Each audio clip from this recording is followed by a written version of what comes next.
I'll join you. Yeah. Oh wow, that's a very good technology.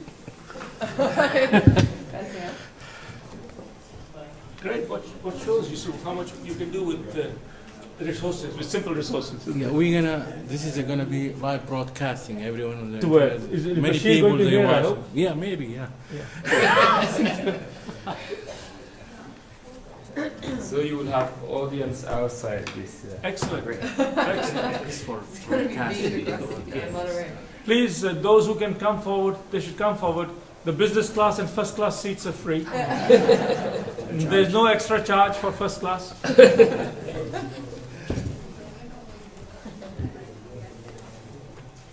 Great. Well, let's get started.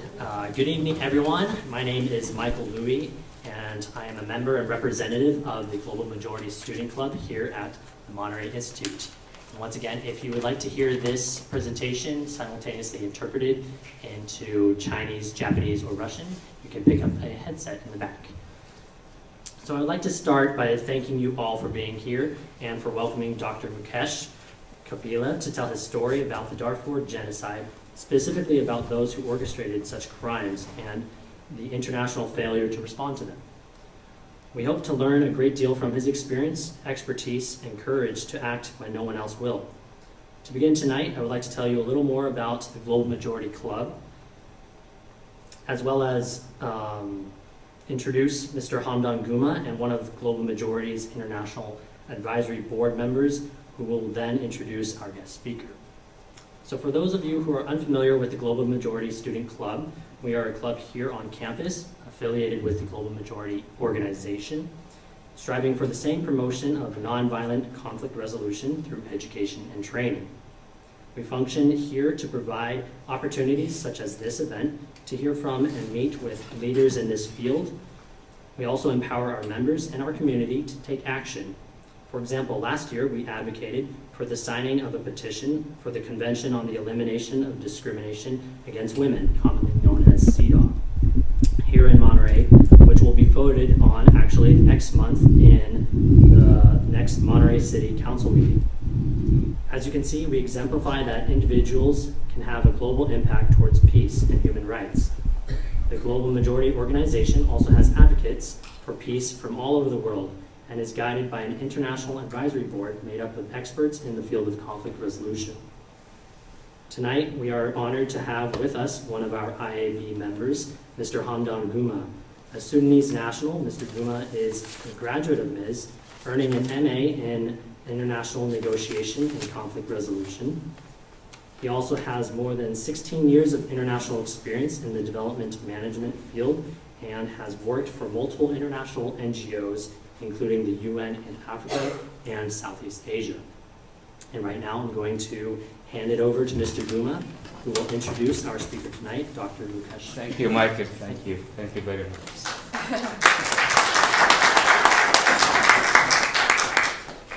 Thank you, and thank you for coming. Ladies and gentlemen, faculty and students of Mونتري Institute of International Studies, members of Global Majority, and the San Francisco Bay Area Darfur Coalition for Darfur, or Darfur Coalition. On behalf of my fellow Sudanese and on behalf of the members of the Sudanese Democratic Forum in California, I would like to welcome Dr. Mukesh Kapila to our beautiful city of Mونتري and to this great institution to speak to us today about his book on Darfur, which is titled Against a Tide of Evil.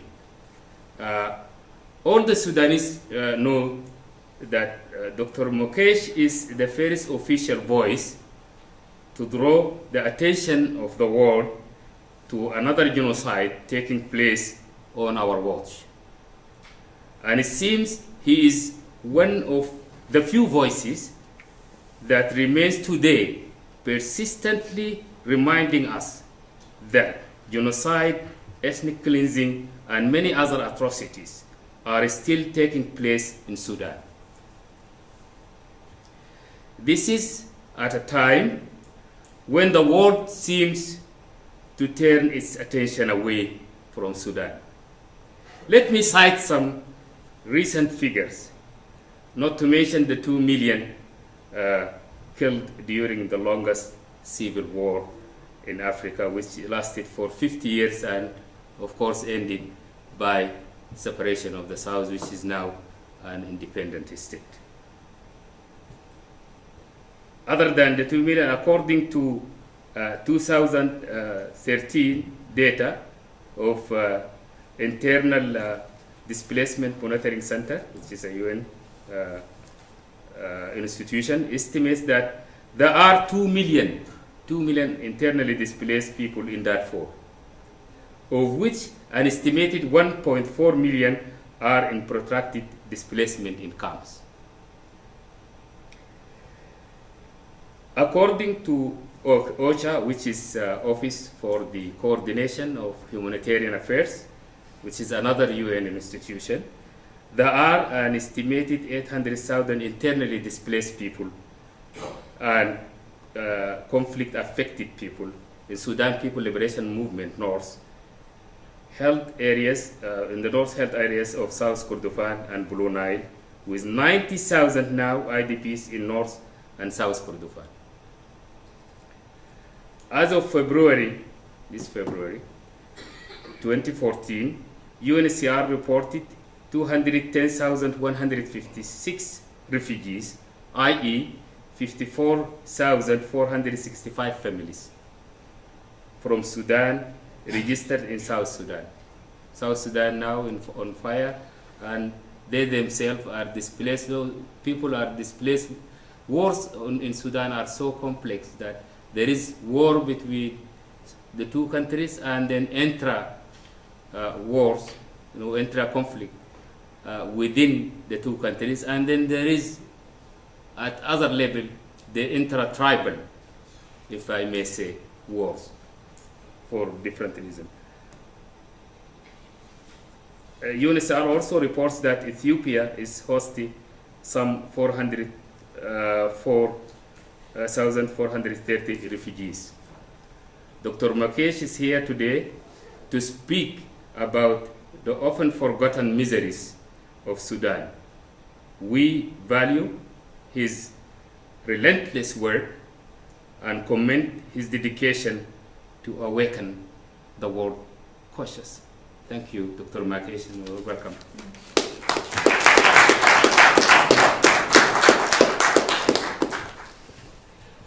Thank you very much indeed for your warm welcome.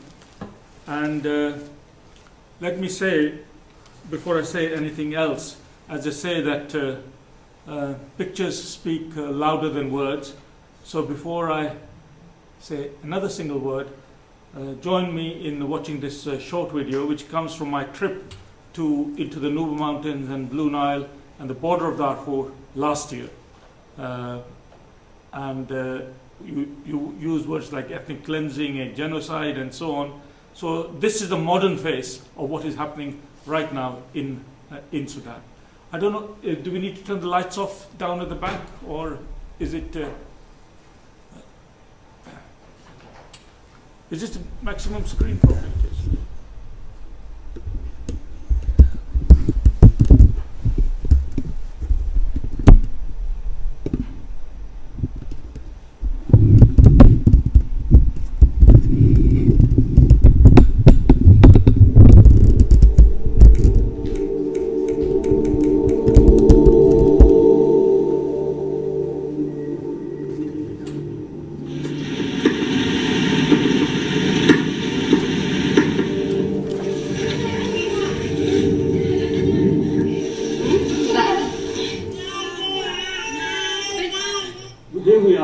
Just 30 minutes away from the government base in Kadugli. This is how they live. The little children, their mothers, hiding in a cave which is no more than a meter in depth, month after month now, for 2 years. What a way of living.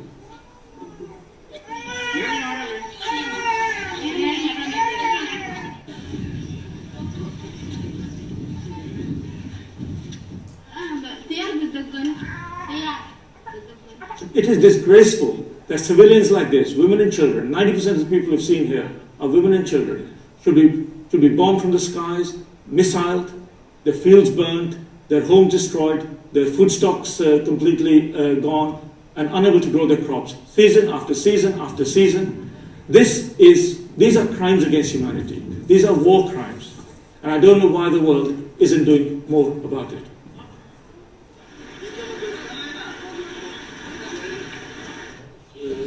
ده كلام الحقيقي، ده كلام الحقيقي اللي جعل المواطنين لفرار أيضا تدوم لهم الانشدال ده الكلام اللي قلته هي الكلام صحيح.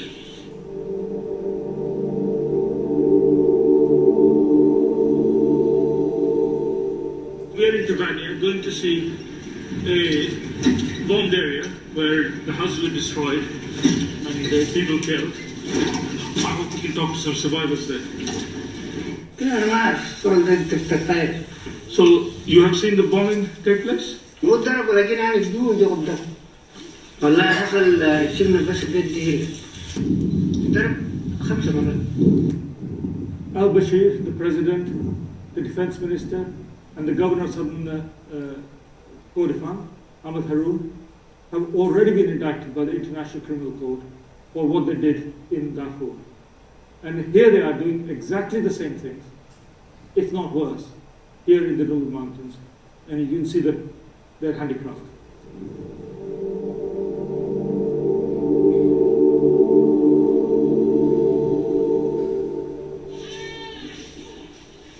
He was just playing with his brother.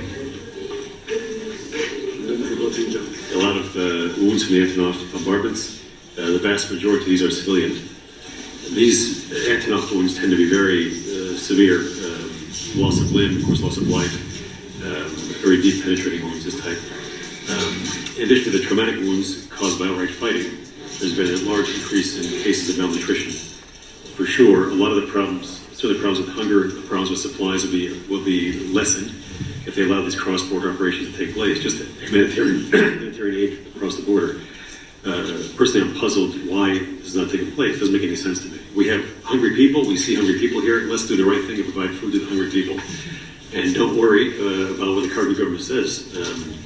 The Khartoum government will renege on any agreement that is made with them. To deny life-saving humanitarian aid and medical assistance to non-combatants, wounded, which by definition are therefore non-combatant, isn't that a violation of international humanitarian law and a crime against humanity? Yes, it is. So the international community has been complicit in the Khartoum government's program to annihilate the people here.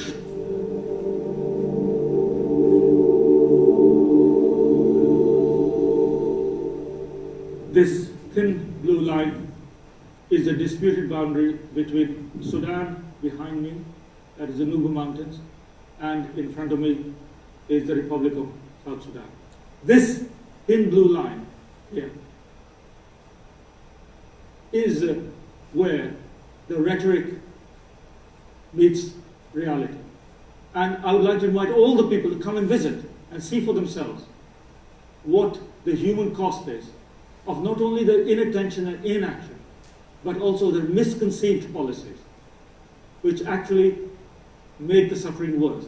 So the international community, the African Union, the United Nations, that has invested so much in the peace process between Sudan and South Sudan, must realize that all their efforts are in vain if they continue to neglect the people of the Nuba Mountains.